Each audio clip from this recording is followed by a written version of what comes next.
தவேகாவோட பேச்சுவார்த்தைகள் எதுவும் அதிமுக நடத்திட்டு இருக்காங்களா? எப்படி?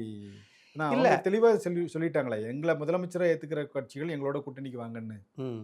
அதுக்கு ஏதாவது ஆயத்தங்கள் நடந்துட்டு இருக்கா? மெகா கூட்டணி பேச்சுவார்த்தைகள்? இல்ல இதுவரைக்கும் அந்த மாரி எத்தனை கட்சிகள் வந்திருக்குன்னு அவங்க சொன்னாங்கன்னா, இன்னும் ஒரு தேர்தல் 4 மாசம் தான் இருக்குது.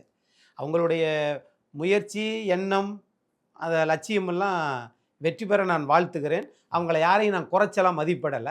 ஆனா, ஒரு 4 காரணிகளுக்கு மட்டும் அவங்களே விடை தெரிவிக்கணும். என்ன சொன்னும் கொடுக்க போறாங்க? 2024 தேர்தலுக்கு பிறகு முகவர்கள், பூத் ஏஜென்ட் அதிகமா இருக்கிற கட்சி 2 தான் தமிழ்நாட்டுல.